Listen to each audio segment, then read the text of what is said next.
कभी इमोर्टल्स के बारे में सुना है? इमोर्टल्स यानी ऐसे लोग जो समय से परे रहकर युगों युगों तक जिंदा रहते हैं। मध्य प्रदेश में कुछ किस्से काफी मशहूर हैं, जिनके मुताबिक मध्य प्रदेश में अक्सर एक 12 से 14 फुट के इंसान को देखा जाता है, जिसके माथे पर एक गहरे जख्म का निशान है, जो इलाज के लिए दर दर भटकता है, लेकिन उसके जख्म कभी भरते नहीं। जी हाँ, मैं बात कर रही हूँ अश्वत्थामा की। हमारे देश के अलग अलग हिस्सों में कुछ ऐसी बातें कही जाती हैं, जिनके भले ही ज्यादा सबूत ना दिखते हो, लेकिन उन्हें डिनाय भी नहीं किया जा सकता। कहा जाता है कि अंजनी पुत्र हनुमान आज भी भारत के किसी पहाड़ की चोटी पर तपस्या में लीन है। भगवान के अवतार परशुराम, जिन्होंने धरती पर अत्याचारी क्षत्रियों का अंत करने का प्रण लिया था, वो आज भी धरती पर मौजूद हैं। युगों युगों से कई ऐसे ही योद्धाओं और महात्माओं के जीवित होने की बात कही जाती है, जो कि इमोर्टल हैं, जो इंतजार कर रहे हैं कलयुग के अंत का और भगवान के आखिरी अवतार कल्कि के प्रकट होने का। अगर आप धार्मिक बातों से जुड़े रहना पसंद करते हैं, तो आपने हिंदू धर्म ग्रंथों में वर्णित 7 इमोर्टल्स के बारे में तो सुना ही होगा। ये 7 चिरंजीवी काल से परे हैं, जो ना जाने कितने युगों से जीवित हैं और आज भी हमारी दुनिया में मौजूद हैं। आज की इस वीडियो में हम इन्हीं 7 चिरंजीवियों के बारे में बात करने वाले हैं। वीडियो काफी इंटरेस्टिंग होने वाली है, इसलिए आखिर तक जरूर देखें और हमारे चैनल को सब्सक्राइब करना ना भूलें। सबसे पहले बात करते हैं हनुमान जी के बारे में, या फिर वो इमोर्टल कैसे बने। आप में से लगभग सभी बाल हनुमान की सूर्य को फल समझकर उन्हें खाने का प्रयास करने की लीला के बारे में तो जानते ही होंगे कि कैसे अपने बाल काल में हनुमान जी अपनी बढ़ती भूख के कारण सूर्य देव को फल समझकर उन्हें खाने के लिए निकल पड़े थे। लेकिन तब सूर्य देव की रक्षा के लिए देवताओं के राजा इंद्र ने बाल हनुमान पर वज्र से प्रहार किया था, जिससे वो जख्मी होकर जमीन पर गिर पड़े थे। अपने पुत्र की ऐसी दशा देखकर उनके पिता वायुदेव ने कुपित होकर धरती पर मौजूद सारी हवा को रोक लिया था, जिन्हें शांत करने के लिए ब्रह्मा जी समेत सभी 33 कोटि देवी देवताओं ने हनुमान जी को ढेर सारी शक्तियां प्रदान की थी। उन्हें काफी वरदान दिए गए थे, जिनमें से एक चिरंजीवी होने का वरदान भी शामिल था। हनुमान जी के इमोर्टल होने का जिक्र रामायण में भी मिलता है। कहा जाता है कि जब हनुमान जी भगवान राम की अंगूठी लेकर अशोक वाटिका पहुँचे और माता सीता को भगवान राम की भेंट दी, तब माता सीता ने out of immense happiness Hanuman ji को इमोर्टल होने का आशीर्वाद दिया था। साथ ही रामायण में ये भी जिक्र मिलता है कि जब राम काल में रामायण के सभी मुख्य किरदारों को मोक्ष मिल गया था, तब हनुमान जी ने धरती पर ही रहने का निश्चय किया था।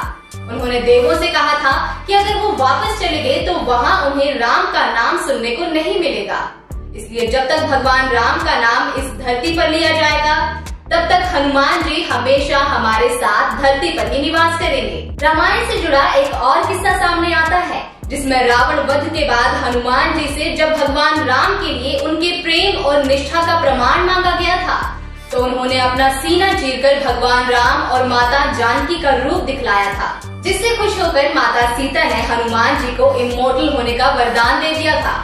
यहाँ तक कि हनुमान जी को भगवान शिव का रुद्र अवतार भी माना जाता है, यानी शिव अवतार होने की वजह से हनुमान जी चिरंजीवी हैं। रामायण से लेकर महाभारत में भी हनुमान जी से जुड़े कई किस्से सुनने को मिलते हैं। कहा जाता है कि हनुमान जी ने भीम के साथ युद्ध किया था, साथ ही अर्जुन से भी उनकी भेंट हुई थी, जब वो श्री कृष्ण के साथ हनुमान जी से युद्ध में सहायता मांगने गए। कहा जाता है कि कलयुग में भी उनके होने के प्रमाण मिलते हैं। कलयुग के महान कवि तुलसीदास ने कहा था कि उनको पूरी रामायण खुद हनुमान जी ने सुनाई थी, तभी जाकर उन्होंने रामचरितमानस की चौपाइयां लिखी और हनुमान चालीसा की भी रचना की थी। ऐसी मान्यता है कि रामेश्वर पर्वत के पास मौजूद गंधमादन पर्वत पर हनुमान जी तपस्या में लीन रहते हैं। वहीं श्रीमद् भागवत पुराण के मुताबिक हनुमान जी आज भी किम पुरुष में जीवित हैं। किम पुरुष आज के समय के तिब्बत को कहा जाता है। माना जाता है कि जब राम जी अंतर्ध्यान होने वाले थे, तब हनुमान जी ने सारी अयोध्या को घेर लिया था और राम जी को जाने नहीं दे रहे थे। राम जी ने अपनी अंगूठी सरयू नदी में गिरा दी थी और हनुमान जी से उसे लाने के लिए कहा था। सरयू नदी में अंगूठी को ढूंढते हुए हनुमान जी पाताल लोक में पहुंच गए और वहां उनकी भेंट नागराज वासुकी से हुई। कहा जाता है कि हनुमान जी भगवान विष्णु के आखिरी अवतार यानी कल्कि अवतार के आने के लिए इस धरती पर रुके हुए हैं। अष्ट सिद्धि और 9 निधियों के साथ उनके पास 33 कोटि देवी देवताओं की शक्तियां भी मौजूद हैं। इन्हीं सब शक्तियों और ज्ञान के बारे में कल्कि को सिखाने के लिए हनुमान जी हमारे बीच मौजूद हैं। आइए अब बात करते हैं दूसरे चिरंजीवी अश्वत्थामा के बारे में। अश्वत्थामा को 11 रुद्रों में से एक माना जाता है।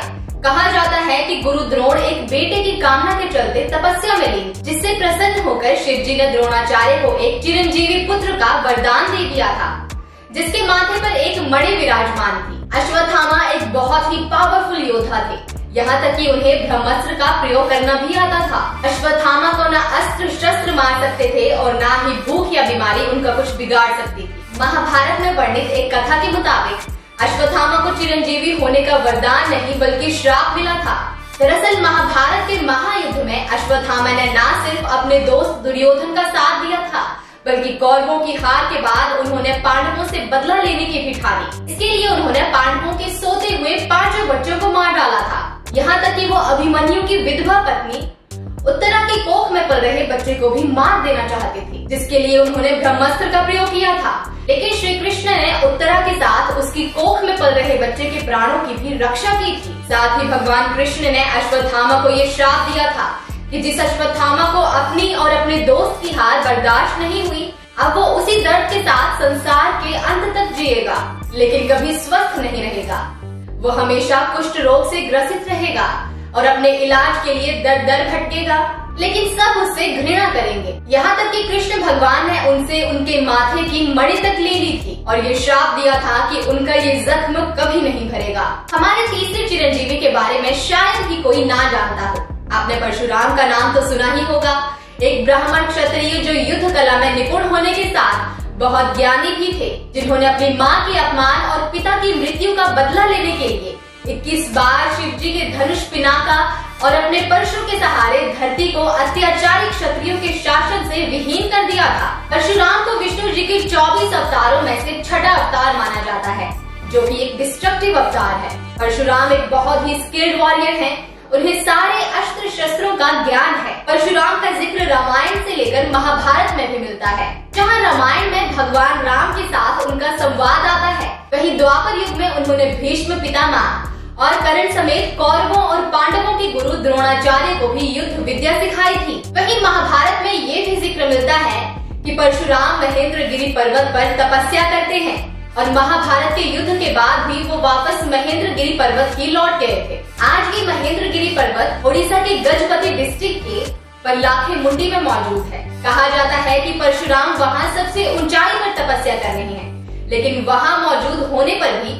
कभी किसी को दिखाई नहीं देते। बताया जाता है कि उनका अब तक धरती पर मौजूद रहने का उद्देश्य अत्याचारी क्षत्रियों का नाश करना है और कल्कि का युद्ध गुरु बनकर उनको गाइड करना है। आइए अब बात करते हैं हमारे चौथे चिरंजीवी के बारे में। क्या आप राजा बलि के बारे में जानते हैं? वही राजा बलि जो महाबली के नाम से भी प्रसिद्ध है, जो 7 चिरंजीवियों में से एक है। महाबली विष्णु जी के सबसे प्यारे भक्तों में से एक प्रहलाद महाराज के पोते हैं। दरअसल बलि के पिता विरोचन को इंद्रदेव ने धोखे से मार दिया था, जिसका प्रतिशोध लेने के लिए बलि ने स्वर्ग पर आक्रमण कर दिया और तीनों लोकों को जीत लिया। प्रहलाद महाराज के पोते होने की वजह से भगवान की भक्ति तो महाबली के रक्त में बहती थी। इसी वजह से वो एक न्यायप्रिय और दयालु राजा हुआ करते थे। बलि की भक्ति की परीक्षा लेने के लिए भगवान विष्णु वामन अवतार के रूप में बलि के पास आए और उनसे 3 पग जमीन मांगी। अपना रूप बढ़ा करके विष्णु जी ने एक पग में पूरी धरती नाप ली, वहीं दूसरे पग में स्वर्ग ले लिया। तीसरी बार उन्होंने अपना पैर बलि के सिर पर रख दिया और उन्हें पाताल लोक धकेल दिया। नारद मुनि के कहने पर उन्होंने विष्णु भगवान की आराधना की और उन्हें उनके परिवार सहित पाताल लोक में रहने की इजाजत दे दी थी। यहाँ तक कि विष्णु भगवान बलि की भक्ति से इतना प्रभावित हो गए थे कि उन्होंने बलि को अमर होने का वरदान दे दिया। रामायण के एक जाने माने किरदार विभीषण को तो आप सभी जानते हैं, लेकिन क्या आप जानते हैं कि विभीषण भी इमोर्टल हैं? चलिए आपको बताते हैं। जब लंकापति रावण माता सीता का हरण कर उन्हें लंका ले आया था, तब विभीषण ही वो व्यक्ति था जिसने सबसे पहले इसके खिलाफ आवाज उठाई थी। लेकिन जैसे कि हम सभी जानते हैं, रावण ने विभीषण की एक ना सुनी, लेकिन सच्चाई का साथ देने के लिए विभीषण ने रावण को हराने में राम जी की मदद की थी।